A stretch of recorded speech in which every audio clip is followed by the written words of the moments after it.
My dear friends, today's subject is present perfect tense. আজকের আলোচনার বিষয় প্রেজেন্ট পারফেক্ট টেন্স। কাকে বলে? অতীতে কোনো কাজ শেষ হয়েছে, ভালো করে শোনো, অতীতে কোনো কাজ শেষ হয়েছে কিন্তু তার ফল এখনো বর্তমান। এরূপ বোঝাতে ভার্বের যে রূপ ব্যবহার করা হয়, ভার্বের সেই রূপকেই প্রেজেন্ট পারফেক্ট টেন্স বলে। কি বললাম? অতীতে কোনো কাজ শেষ হয়েছে। বাবা কলকাতা গিয়েছেন, এখন আসেননি। আমি পরীক্ষা দিয়েছি, এখনো ফল বেরোয়নি। এই ফলটা এখনো বর্তমান। এরূপ বোঝাতে ভার্বের যে রূপ আমরা ব্যবহার করি, ভার্বের সেই রূপকেই প্রেজেন্ট পারফেক্ট টেন্স বলে। বাংলায় এই টেন্সের রূপ হবে ক্রিয়ার শেষে আছি, আছো এবং আছে বসিয়ে। যেমন গিয়াছি চলিত ভাষায় হবে গিয়েছি, গিয়াছ চলিত ভাষায় হবে গেছ, গিয়াছে চলিত ভাষায় হবে গেছে।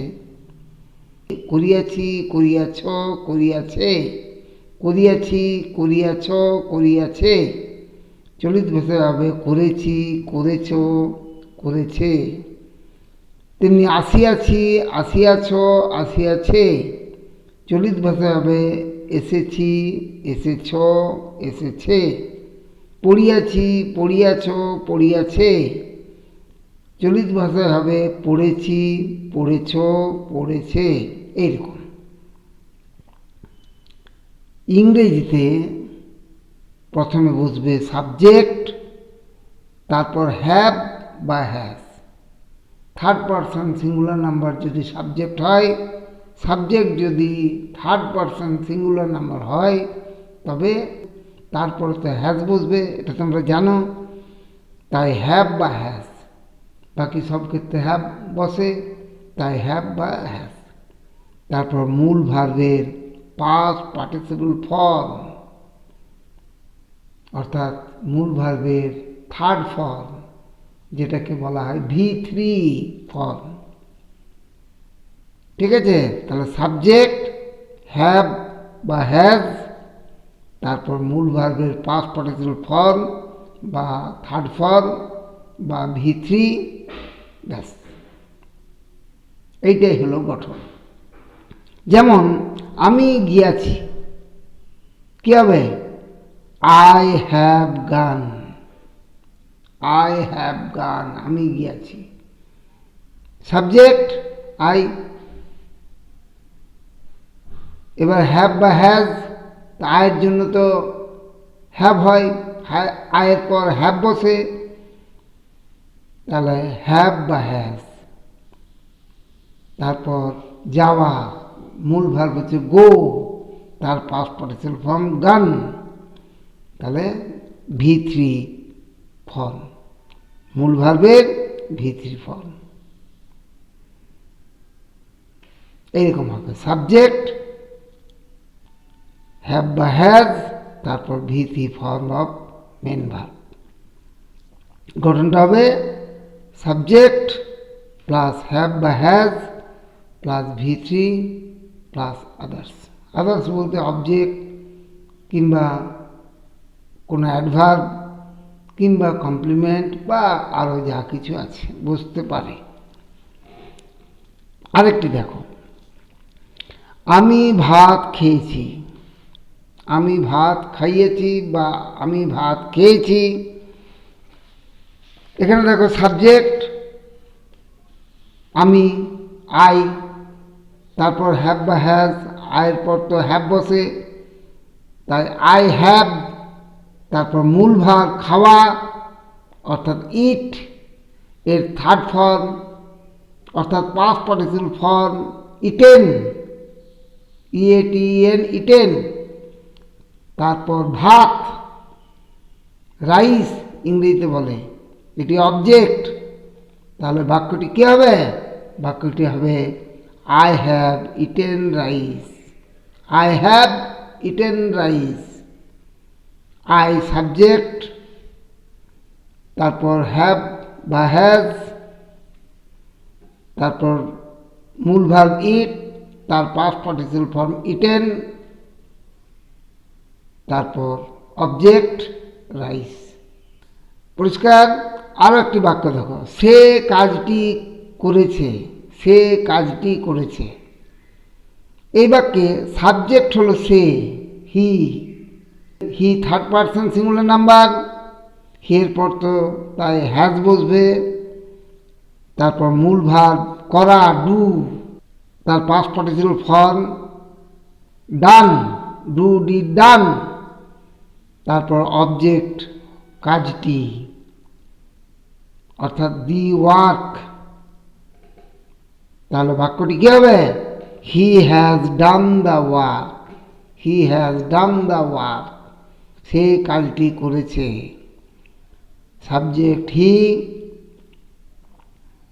তারপর হ্যাভ বা হ্যাজ, এখানে হ্যাজ বসছে, তারপর মূল ভার্ব ডু, তার পাস্ট পার্টিসিপল ফর্ম ডান, তারপর object the work. Subject have বা হ্যাজ, মূল ভার্বের পাস্ট পার্টিসিপল ফর্ম বা V3 ফর্ম, তারপর অবজেক্ট। আরও একটি বাক্য দেখো, ট্রেনটি এইমাত্র পৌঁছিয়াছে। ট্রেনটি এইমাত্র পৌঁছিয়াছে। এই বাক্যের সাবজেক্ট কি? ট্রেনটি, দ্য ট্রেন। এটি থার্ড পারসন সিঙ্গুলার নাম্বার, তাই এরপর হ্যাভ না বসে হ্যাজ বসবে। তারপর মূল ভার্ব পৌঁছানো, ইংরেজি অ্যারাইভ, এর পাস্ট পার্টিসিপল ফর্ম বা V3 ফর্ম হলো অ্যারাইভড। তারপর বলা হচ্ছে এইমাত্র। এইমাত্র, জাস্ট, এটি অ্যাডভার্ব, বসবে হ্যাভ ভার্ব ও মূল ভার্বের মাঝে। তাহলে বাক্যটি হবে the train has just arrived. The train has just arrived. ট্রেনটি এইমাত্র পৌঁছেছে। দ্য ট্রেন সাবজেক্ট, তারপর হ্যাভ বা হ্যাজ, এখানে হ্যাজ বসবে, তারপর অ্যাডভার্ব জাস্ট, তারপর মূল ভার্বের past participle form arrived, V3 form arrived, subject have or has, adverb V3 form. এইভাবে সাবজেক্ট প্লাস হ্যাভ বা হ্যাজ, তারপর মূল ভার্বের পাস্ট পার্টিসিপল ফর্ম বা ভার্বের থার্ড ফর্ম বা V3 ফর্ম গঠনের এই নিয়মটি বজায় রেখে তোমরা অজস্র বাক্য গঠন করতে পারো। অবশ্য কিছু ক্ষেত্রে ব্যতিক্রম আছে, যেমন বাংলা ক্রিয়াপদের শেষে আছি, আছো কিংবা আছে থাকলেও যদি বাক্যটিতে অতীতকালের উল্লেখ থাকে, বাক্যটিতে অতীতকালের উল্লেখ থাকে, তবে ইংরেজি বাক্যটি তখন প্রেজেন্ট পারফেক্ট টেন্স না হয়ে পাস্ট ইনডিফিনিট টেন্সে হয়। খুব গুরুত্বপূর্ণ কথা। কি বললাম?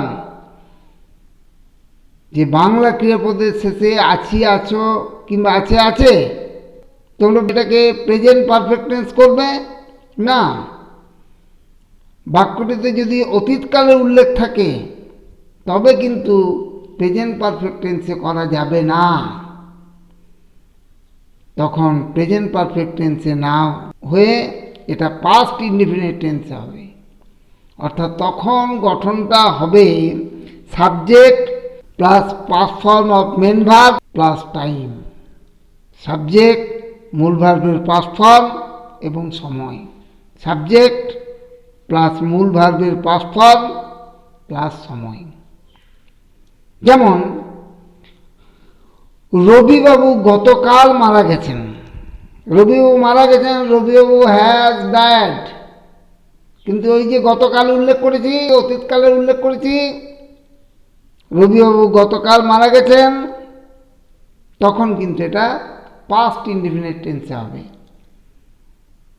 এবারকার সাবজেক্টকে রবিবাবু, তারপর মূল ভাব মারা যাওয়া ডাই, এর পাস্ট ফর্ম ডায়েড, তারপর সময় গতকাল ইয়েস্টারডে। তাহলে বাক্যটি হবে Rabibabu died yesterday. Rabibabu died yesterday. Rabibabu died yesterday.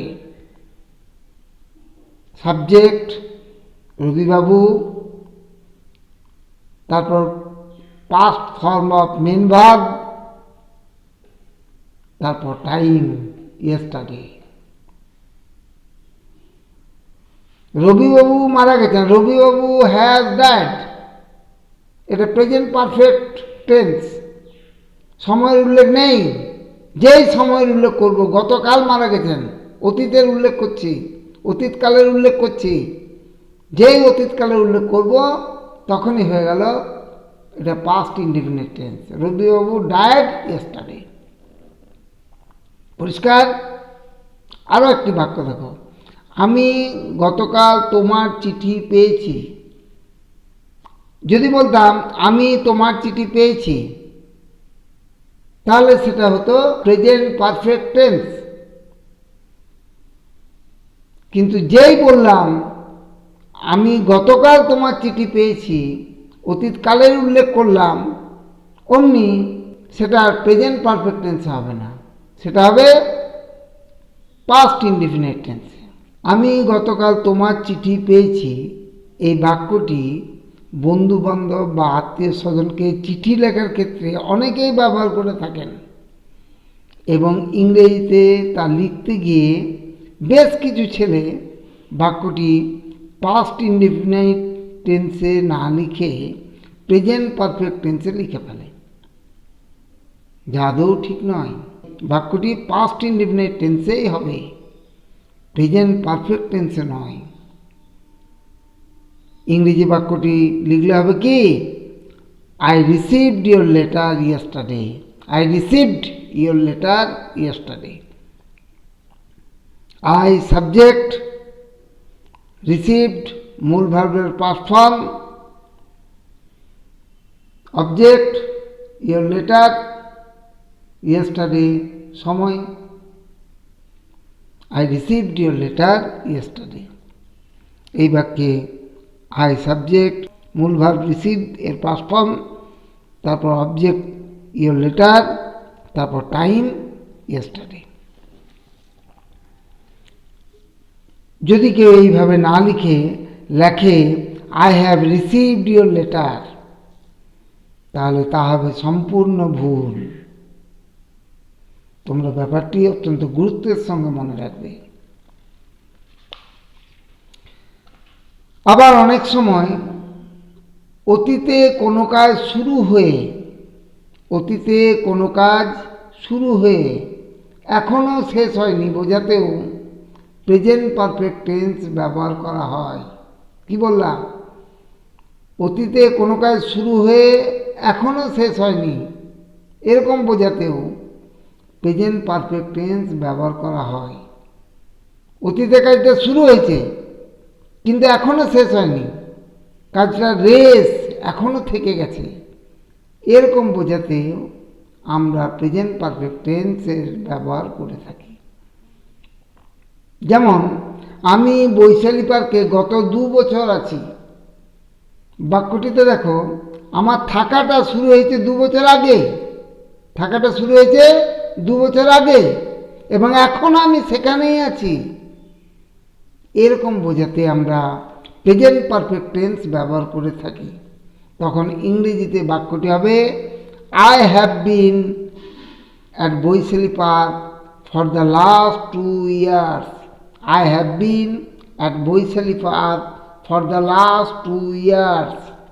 এখানে সাবজেক্ট আই, তারপর প্রেজেন্ট পারফেক্ট টেন্সের নিয়ম অনুযায়ী হ্যাভ, তারপর থাকা অর্থে বি ভার্ব, তার পাস্ট পার্টিসিপল ফর্ম বিন, তাহলে আই হ্যাভ বিন হয়ে গেল। তারপর অ্যাট বই স্লিপার for the last 2 years. Present পারফেক্ট টেন্সই হলো। আরেকটা বাক্য দেখো, যদি বলি রামবাবু গত কয়েক বছর এই বিদ্যালয়ের প্রধান শিক্ষক রয়েছেন। রামবাবুর এই যে বিদ্যালয়ের প্রধান শিক্ষক হয়ে থাকাটা কয়েক বছর আগেই শুরু হয়েছে, এখনো চলছে। গত কয়েক বছর এই বিদ্যালয়ের প্রধান শিক্ষক রয়েছেন, এরকম যদি থাকে তখন সেটাও প্রেজেন্ট পারফেক্ট টেন্স হবে। তখন বাক্যটি কেমন হবে? Rambabu has been the headmaster of the school for the last few years. Present perfect tense. Subject কে? রামবাবু। প্রেজেন্ট পারফেক্ট টেন্সের নিয়ম অনুযায়ী হ্যাজ বসেছে, তারপর রয়েছেন বিভাগ, তার past participle form been, Rambabu has been হয়ে গেল। The headmaster of the school, স্কুলের প্রধান শিক্ষক রয়েছেন for the last few years. Has been আছে বলে এটাকে আবার প্রেজেন্ট পারফেক্ট কন্টিনিউয়াস টেন্স ভেবে নিও না, কারণ তাহলে মূল ভার্বের সঙ্গে আইএনজি যোগ হতো, এখানে তা হয়নি। এটা present perfect tense. Rambabu has been the headmaster of the school for the last few years. এইভাবে আমরা প্রেজেন্ট পারফেক্ট টেন্সের মূল গঠনটি বজায় রেখে অজস্র বাক্য গঠন করতে পারি।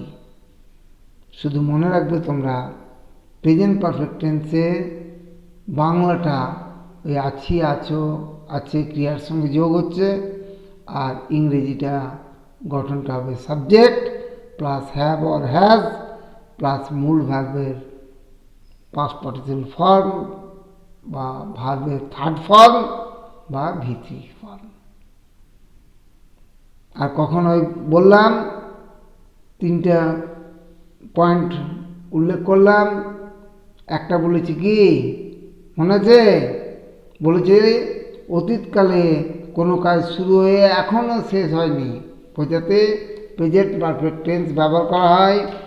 আরেকটা বলেছি যে ভার্বের বাংলায় আছি, আছো, আছে থাকলে ক্রিয়ার শেষে তখন প্রেজেন্ট পারফেক্ট টেন্স হয়, এবং আছি, আছে থাকলেও যখন অতীতকালের উল্লেখ থাকে তখন কিন্তু প্রেজেন্ট পারফেক্ট টেন্স হয় না, তখন সেটা পাস্ট ইনডেফিনিট টেন্স হয়। এই 3টি পয়েন্ট মনে রাখবে। আজ এখানেই শেষ করছি। Thanks for watching. লাইক করবে, শেয়ার করবে, সাবস্ক্রাইব করবে।